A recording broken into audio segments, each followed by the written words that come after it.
I'm just going to spread all this stuff in here. This is just what we raked out of where Laurie planted some of the flowers on the other lot, and put it in here, and they can scratch and peck through it and pick out bugs and stay occupied. It's good to keep them occupied. And then later, when this is all laden with poop, we'll rake it out and put it in a compost pile. And then, you know, a year later, or in the fall, when we're ready to cover the garden with compost again, this will be great, great, great fertilizer. So, multi-purpose here, we're multitasking. We're raking up the flower garden and giving the chicks something to play in, and they're going to make some wonderful compost for us. Yeah. All right. Let's put the birds in here. Here we go, birdies. Here we go, little chickens. Here you go. Oh, look at you. Come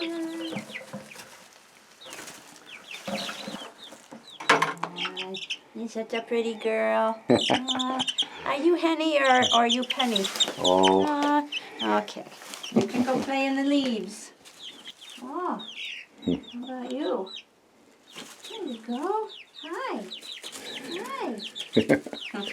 You send her out for a bucket of chicken, you gotta be specific.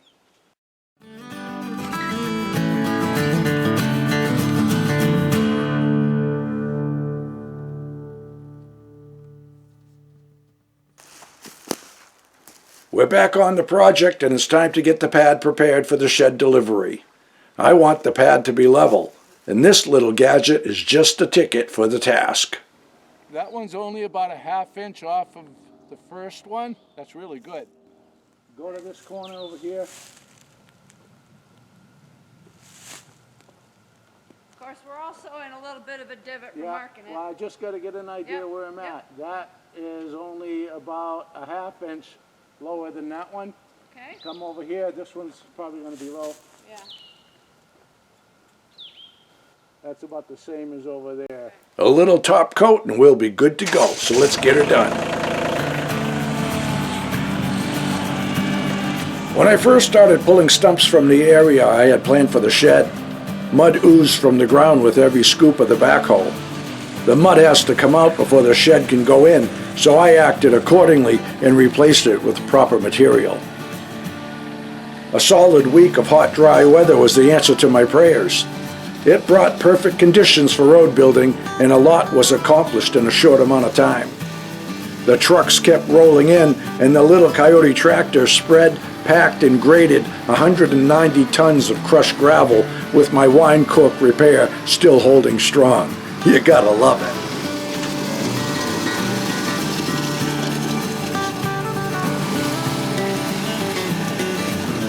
With the shed pad in place, I moved forward with building the road to the new home site.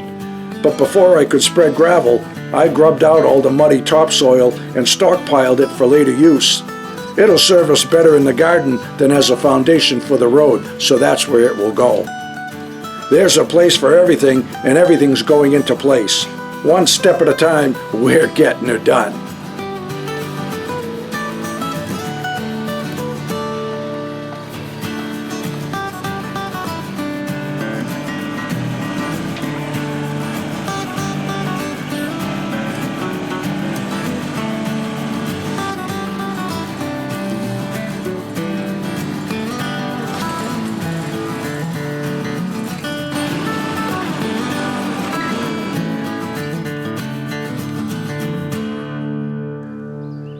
Moose tracks. Another one over here. Yeah, right there. Over here checking out my handiwork. They're checking up on me. So I got the driveway coming in here. Then it's going to go up in through there towards where the new cabin's going to go. And this little jog here, that's where the shed is going to sit. Yeah, gonna look good too. Little gambrel roofed shed right there, and then after I'll put a little shed roof coming off of one side. That'll be good there. And let's walk up here. In my last video, I was showing you this area here was all mud. This was a big sinkhole that I grubbed all of that out there. Packed in some nice crushed stone, some nice crushed gravel. Yeah, now it's high and dry. This is all going to get leveled out, and this little island here will be planted. Yeah, look good. So let's take a walk up here. Okay. Yeah, the woodpecker drumming in the distance there. Okay. Right now, this is just my base layer. See on the edge all of the topsoil and sod that I dug out. All of that's going to get cleaned up, and when I am done with this road, it'll look like it's always been here. It'll have nice crisp edges and no debris left in sight at all. Everything's going to be cleaned up. This right here was a really muddy stretch. It's the wettest part of the property. All right, so I had to dig out all of that sod, and I got right down to a good solid base.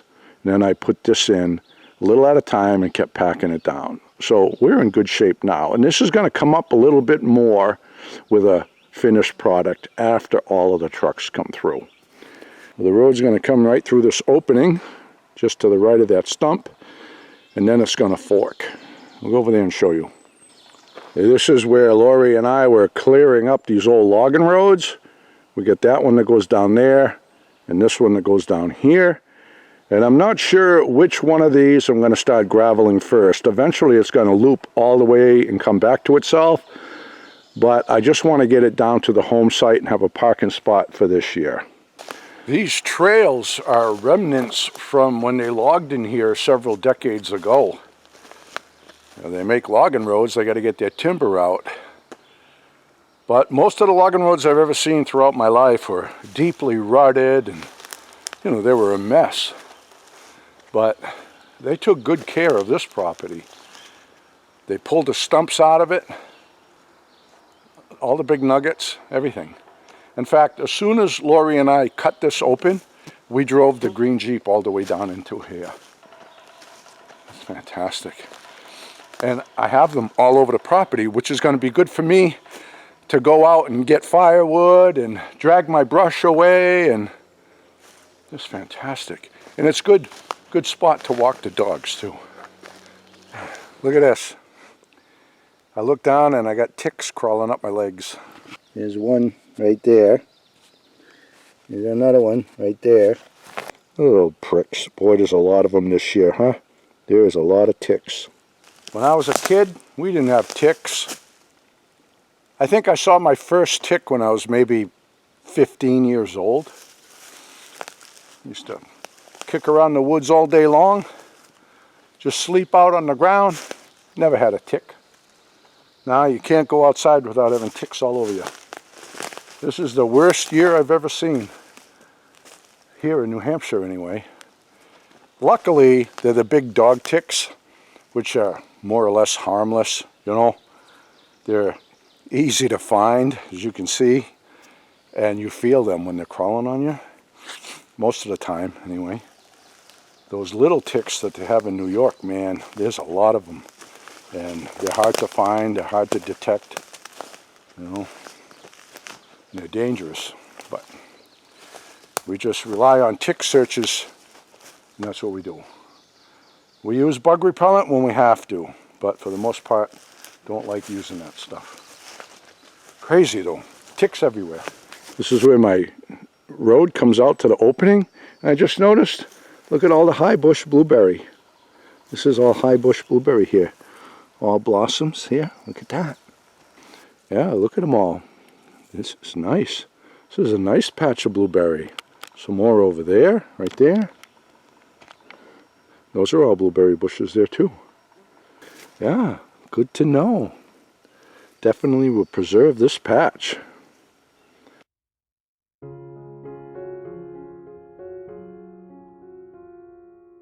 It's been a very, very busy month, folks.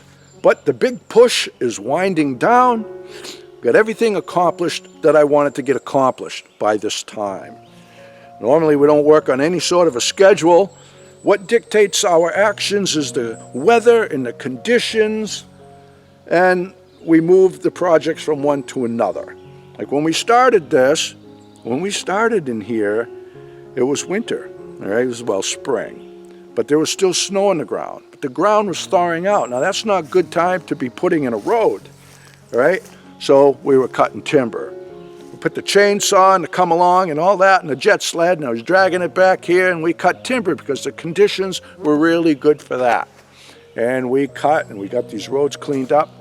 But now the bugs are out, it's hot and dry, it's better conditions to be putting the road in, and the birds are nesting. I really don't want to be cutting timber right now. So we're leaving the timber cutting alone. Conditions are good for the road. Putting the road in, got a lot accomplished, as you can see. You know, I don't live on schedules, but the shed is scheduled for delivery on the 25th, and I had to get that done. When I was starting to dig in there, the more I dug, the more mud I made.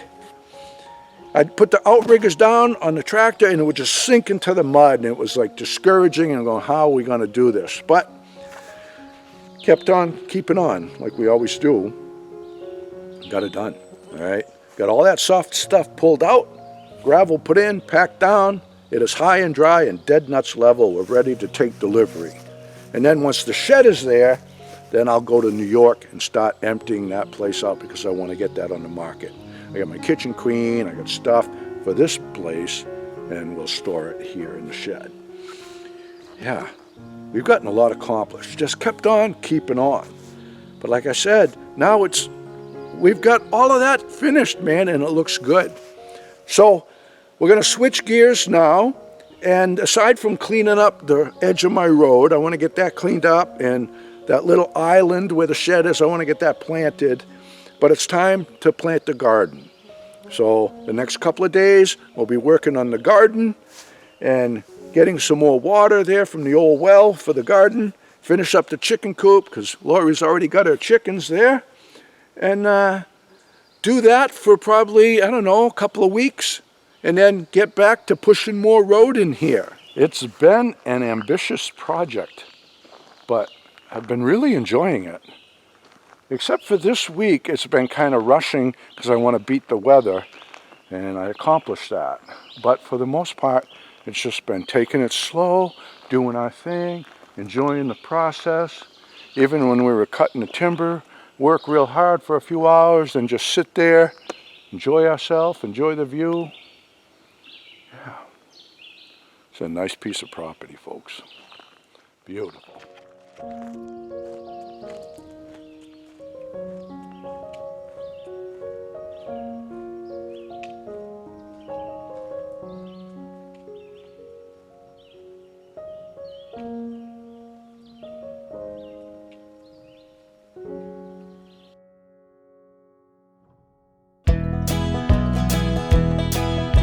Frankie and the boss out walking in the woods, living life happy and free.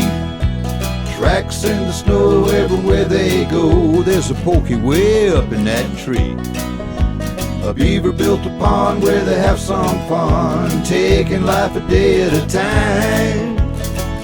Best friends until the end, Frankie and the boss, Frankie and the boss, Frankie and the boss.